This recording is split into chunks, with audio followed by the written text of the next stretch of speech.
Hello students, स्वागत है एक बार फिर से आप सबका मैथमेटिक्स की इस वीडियो में, जिसमें हम लोग क्लास 10th का मैथमेटिक्स कर रहे हैं। और इसमें हमारी एक्सरसाइज चल रही है 6.2। कौन सी एक्सरसाइज चल रही है स्टूडेंट्स? 6.2 चल रही है। और इससे पहले वाले वीडियोज़ में हमने क्वेश्चन नंबर 1 से लेकर 7 तक कंप्लीट कर लिया था।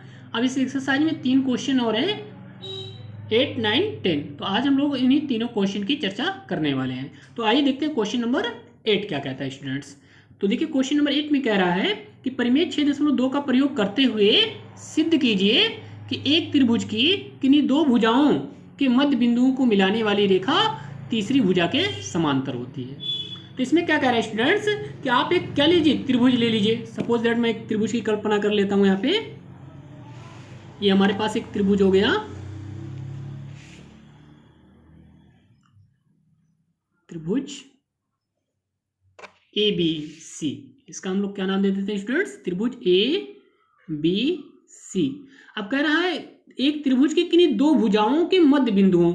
तो दो भुजाओं ये हो गई, मान लेते हैं इसका मध्य बिंदु क्या है? डी है, और इसका मध्य बिंदु क्या है? ई है। तो कह रहा है इन दोनों को मिलाने वाली, तो इन दोनों को मिला देंगे तो रेखा क्या बन जाएगी? डी ई बन जाएगी। मिलाने वाली रेखा तीसरी भुजा, तीसरी भुजा हमारी क्या है? बीसी है। तो इस BC की क्या है? समांतर है। अर्थात आपको प्रूफ करना है DE समांतर है BC के। तो आइए देखते हैं कैसे करेंगे स्टूडेंट्स इसको। सबसे पहले क्या लिखेंगे? गिवन है, दिया है। त्रिभुज ABC में क्या दिया है? आप कह सकते हैं AB व AC के मध्य बिंदु क्रम से क्या क्या है? क्रम से D व E है, D व E हैं। तो स्टूडेंट्स हम क्या कह रहे हैं, मान लेते हैं हमारे पास जो त्रिभुज ABC है उसमें AB और AC के मध्य बिंदु क्या हैं? D और E हैं। ये तो हमें गिवन हो गया। अब हमें क्या करना है? सिद्ध करना है। तो सिद्ध क्या करना है ये देखते हैं। तो सिद्ध करना है।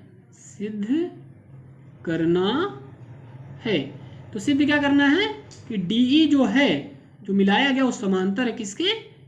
BC के। तो ये पॉइंट हमें सिद्ध करना है कि DE समांतर है BC के। आओ देखो कैसे करेंगे इसकी उत्पत्ति हम लोग। उपपत्ति अर्थात प्रमाण भी इसको कह सकते हैं या प्रूफ भी कह सकते हैं। तो आइए प्रूफ देते हैं। तो देखेंगे स्टूडेंट, चूंकि AB का मध्य बिंदु क्या है? D है। तो AB का मध्य बिंदु D है, तो इसलिए AD बराबर क्या होगा? DB होगा स्टूडेंट्स। भाई AD बराबर क्या हो जाएगा? DB हो जाएगा। इसी पुनः AC का मध्य बिंदु तो AC का मध्य बिंदु क्या है स्टूडेंट्स? E है। तो इसका मध्य बिंदु E है, तो इसलिए आप क्या बोल सकते हो कि AE इक्वल क्या होगा? EC की होगा। इसको मान लो इक्वेशन नंबर 2। ओके स्टूडेंट्स, अब देखिए इसमें क्या करेंगे। अब दोनों का भाग लगा देते हैं। समीकरण 1 भागे समीकरण 2। तो 1 में 2 का क्या लगा देते हैं? भाग लगा देते हैं। तो क्या हो जाएगा स्टूडेंट्स? AD बटे AE इक्वल हो जाएगा DB बटे EC। ओके स्टूडेंट्स, या इसका आप लोग क्रॉस मल्टीपल कर देते हैं, इसको उधर कर देते हैं, उसको इधर ले आते हैं। ओके स्टूडेंट्स, तो AD बटे क्या हो जाएगा? DB इक्वल AE बटे EC। तो आप यहाँ पे क्या देखने को मिल रहा है आपको स्टूडेंट्स कि AD बटे DB बराबर है AE बटे EC। ये तो तभी होता है जब ये रेखा इस रेखा के क्या हो? समांतर हो, जो कि हमने परिमेय किसमें पढ़ा था? 6.2 में पढ़ा था, थेल्स परिमेय के व्युत्क्रम से। तो लिखेंगे चूंकि भुजाएं समानुपाती हैं,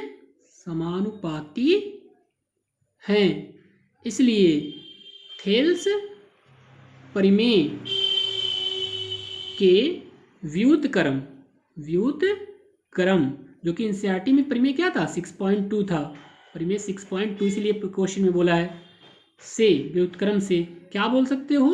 कि DE समांतर होगा BC के।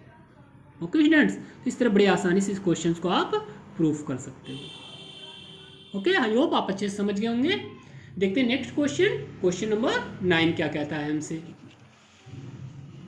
तो क्वेश्चन नंबर 9 में देखिए क्या कहा गया है स्टूडेंट्स। यहाँ पे कह रहा है ABCD एक समलंब है। तो चलिए सबसे पहले एक समलंब की कल्पना कर लेते हैं हम लोग। यहाँ पे ये हमारे पास रहा एक समलंब।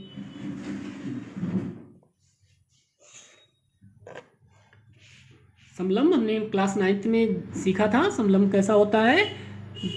समलंब एक ऐसा चतुर्भुज है जिसमें भुजाओं का एक युग्म क्या होना चाहिए, समांतर होना चाहिए। अगर भुजाओं का एक युग्म समांतर है तो उसे ही हम लोग क्या कहते हैं स्टूडेंट्स, समलंब कहते हैं। तो हमारा एक प्रकार का क्या हो गया, समलंब हो गया। अब इस समलंब में नाम क्या दिया गया है, ABCD। तो आप भी नाम दे दीजिए ABCD, ये हमारा समलंब हो गया जिसमें AB समांतर है CD के। तो ये AB जो है वो CD के समांतर है। इसके विकर्ण एक दूसरे को O पर प्रतिच्छेद करते हैं। तो इसका विकर्ण मतलब AC, ये रहा AC और ये रहा हमारा BD जो इसके विकर्ण है, AC और BD, इनको मिला दिया हमने। ओके स्टूडेंट्स, अब कह रहा है ये एक दूसरे को O पर प्रतिच्छेद करते हैं। तो ये रहा O पर प्रतिच्छेद कर देते हैं स्टूडेंट्स। अब हमको सिद्ध करना है, क्या सिद्ध करना है, AO बटे BO, AO बटे BO बराबर है CO बटे DO। तो ये हमें क्या करना है, प्रूफ करना है। तो आइए देखते हैं कैसे करेंगे इसको स्टूडेंट्स। तो सबसे पहले लिखेंगे क्या, गिवन मैटर लिखते हैं हम लोग। दिया है तो क्या दिया है, ABCD समलंब में, ABCD समलंब में क्या दिया है, AB समांतर है CD के, ये दिया है, तथा विकर्ण O पर प्रतिच्छेद करते हैं। तो ये दो गिवन मैटर आपको दिया है। एक तो ABCD में AB समांतर CD बताया गया है और O पर विकर्ण क्या कर रहे हैं, प्रतिच्छेद कर रहे हैं। ये गिवन मैटर हो गया। सिद्ध करना है, क्या सिद्ध करना है, AO बटे BO बराबर CO बटे DO, ये हमें प्रूफ करना है स्टूडेंट्स। अब हमारा तीसरा काम होगा उपपत्ति। तो आइए देखते हैं उपपत्ति कैसे करेंगे स्टूडेंट्स। तो स्टूडेंट्स मैंने पहले ही लेक्चर में बताया था कि दो त्रिभुज आपके समरूप होते हैं यदि उन दोनों त्रिभुज के तीनों जो संगत कोण हैं आपस में क्या हो, बराबर हो या भुजाएं समानुपाती हो स्टूडेंट्स। तो उसी का यूज आज हम लोग यहाँ पे करने वाले हैं। तो देखिए सबसे पहले कि इसमें जो प्रूफ करना है उससे कौन कौन से त्रिभुज बनेंगे। तो आपको लाना क्या है, AO, तो ये रहा AO, BO, ये रहा BO। तो इनमें से कौन सा त्रिभुज बन गया, ये बन गया AOB। इनसे कौन सा त्रिभुज बन गया स्टूडेंट्स, AOB। यही तो बन रहा है AO और BO से। फिर CO DO लाना है, तो CO DO से कौन सा त्रिभुज बन गया, ये वाला COD। ओके स्टूडेंट्स, तो इन दोनों त्रिभुज को हम लोग क्या दिखा देंगे, समरूप दिखा देंगे स्टूडेंट्स। तो आओ देखो कैसे करेंगे। तो त्रिभुज AOB व त्रिभुज COD में क्या बोल सकते हैं स्टूडेंट्स। इसमें देखिए आप चाहें तो आसानी के लिए क्या बोल सकते हैं, इसको कोण नाम दे देते हैं 1, इसको कोण नाम दे देते हैं 2। ओके स्टूडेंट्स, इसको कोण नाम दे देते हैं 3 और इसको कोण नाम दे देते हैं 4। इससे लिखने में आसानी हो जाएगी आपको। इसको नाम दे देते हैं स्टूडेंट्स कोण नंबर 5 और इसको इधर वाले को नाम दे देते हैं कोण नंबर 6। तो अब देखो बड़ी आसानी से आपको क्या कर सकते हो, इसमें पहले दिखा सकते हो कि कोण 1 बराबर है कोण 3 के। अब बोलोगे ये कैसे स्टूडेंट, तो हम बोलेंगे एकांतर कोण हैं, एकांतर कोण आपने सीखा था 9th की क्लास में। ये देखिए AB और CD क्या है, समांतर हैं। तो ये एकांतर है कोण, तो क्या कहलाएंगे, एकांतर कोण, और आपस में क्या होते हैं, ये बराबर होते हैं। इसी प्रकार फिर देखिए कोण 2 जो होगा वो बराबर होगा किसके, कोण 4 के। क्यों? क्योंकि ये भी क्या है, एकांतर कोण है, एकांतर कोण। देखिए यहाँ से ये और ये एकांतर कोण हो गए। फिर कोण नंबर 5 जो है वो बराबर किसके होगा, कोण नंबर 6 के। ओके स्टूडेंट्स, 1 2 के बराबर, 2 4 के बराबर, यहाँ पे पहले 6 लिखते हैं क्योंकि इधर से त्रिभुज स्टार्ट हो रहा है। 6 किसके बराबर, 5 के बराबर। ओके स्टूडेंट्स, तो इस प्रकार ये आपका 6 और 5 क्यों बराबर हुए, क्योंकि ये शीर्षा विमुख कोण है, शीर्षा विमुख, विमुख, शीर्षा विमुख कोण है। तो शीर्षा विमुख कोण भी आपस में बराबर होते हैं। तो त्रिभुज के तीनों कोण दूसरे त्रिभुज के तीनों कोण के क्या हैं, बराबर हैं। अतः त्रिभुज AOB समरूप होगा त्रिभुज किसके, COD। ये त्रिभुज का क्या है, सिंबल होता है स्टूडेंट्स। और इसको आप बोले तो आगे चल के देखेंगे AA समरूपता से, समरूपता से, क्योंकि तीनों एंगल दिखाए हो तो इसलिए तीनों एंगल दिखाओगे तो इसको AA समरूपता बोलोगे। अब अगर ये समरूप है स्टूडेंट्स, अतः भुजाएं क्या होगी, समानुपाती होगी, भुजाएं समानुपाती होंगी। अर्थात देखो इसमें क्या ले रहे हो, AO ले रहे हो, तो इसका अगर AO ले रहे हो तो इसमें क्या लोगे, CO लोगे। तो AO बटे CO बराबर, इसमें लिख रहे हो क्या, OB ले रहे हो तो OB बटे इसमें क्या लोगे, OD लोगे। इसी प्रकार स्टूडेंट्स इसमें मान लो AB ले रहे हो तो AB बटे क्या होगा, इसमें CD होगा। तो भुजाएं क्या होगी, समानुपाती होगी। अब इसमें हमें केवल इन्हीं AO CO OB OD से काम है, तो इसका हमें कोई काम नहीं है, तो इन दोनों को ले लीजिए। तो AO को क्या लिख सकते हो स्टूडेंट्स, AO लिख सकते हो। और इस OB को नीचे ले आओगे तो हो जाएगा क्या, BO इसको लिख सकते हो। ओके स्टूडेंट्स, ये हमारा नीचे आया तो OB लिखो या BO लिखो, इज इक्वल टू ये CO उधर चला जाएगा तो CO हो गया, और बटे ये OD लिखो या DO लिखो, बात एक ही है। तो इस प्रकार हमारा AO बटे BO बराबर आ जाएगा CO बटे DO। तो इस प्रकार हमारा क्वेश्चन 9 भी बहुत आसानी से प्रूव्ड हो जाता है। अब इसमें एक लास्ट क्वेश्चन है, क्वेश्चन नंबर 10। तो आइए देखते हैं क्वेश्चन नंबर 10 को कैसे कर सकते हैं स्टूडेंट्स। क्वेश्चन नंबर 10 की अगर बात करेंगे तो देखते हैं स्टूडेंट्स क्वेश्चन नंबर 10। तो क्वेश्चन नंबर 10 में क्या कहा गया है कि एक चतुर्भुज ABCD के विकर्ण परस्पर O पर प्रतिच्छेद इस प्रकार करते हैं, AO बटे BO बराबर CO बटे DO। दर्शाइए ABCD क्या है, समलंब है। तो सेम क्वेश्चन आपका क्या है, जो इससे पहले क्वेश्चन था उसका व्युत्क्रम है। उसमें ये चीज़ गिवन थी और प्रूफ करना था कि समांतर है, और इसमें पहले हम समांतर कर देंगे। तो जब समांतर कर देंगे तो उसे हम लोग क्या बोलेंगे, समलंब बोलेंगे। तो इसमें देखिए क्या कहा है, ABCD एक चतुर्भुज है, तो एक चतुर्भुज ले लीजिए ABCD। तो हमने कोई एक चतुर्भुज यहाँ पे कल्पना कर लिया ABCD। इसके जो विकर्ण है, ये रहा विकर्ण स्टूडेंट्स, इस प्रकार ये रहा। तो O पर प्रतिच्छेद करते हैं, किस प्रकार करते हैं कि AO बटे BO। तो इसमें सबसे पहले गिवन मैटर लिखेंगे स्टूडेंट्स, दिया है चतुर्भुज ABCD के विकर्ण O पर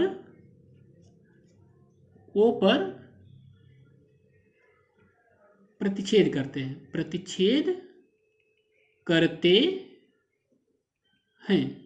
तो चतुर्भुज ABCD के जो विकर्ण है वो कहाँ पर प्रतिच्छेद करते हैं, O पर प्रतिच्छेद करते हैं। ये हमें गिवन है। तथा एक चीज और गिवन है, वो क्या है कि AO बटे BO बराबर CO बटे DO, ये भी गिवन है। सिद्ध करना है, क्या सिद्ध करना है, ABCD समलंब है, ABCD क्या स्टूडेंट्स, समलंब है। आओ देखते हैं कैसे करेंगे इसकी उत्पत्ति। तो उत्पत्ति देखेंगे, चूंकि AO बटे BO बराबर है CO बटे DO। ओके स्टूडेंट्स, अब इसको आप चाहो तो लिख सकते हो AO बटे CO बराबर BO बटे DO, भाई CO उधर कर दिए।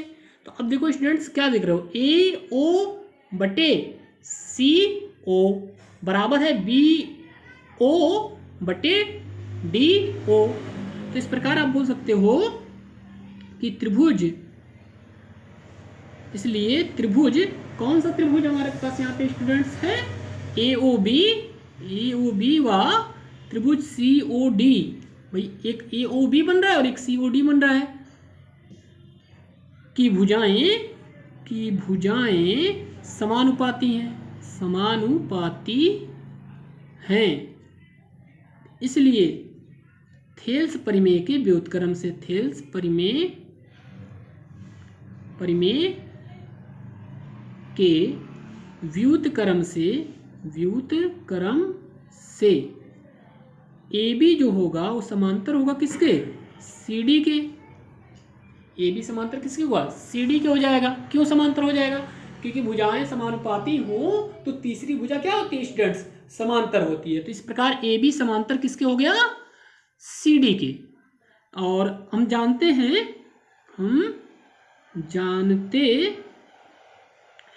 कि समलंब एक ऐसा चतुर्भुज है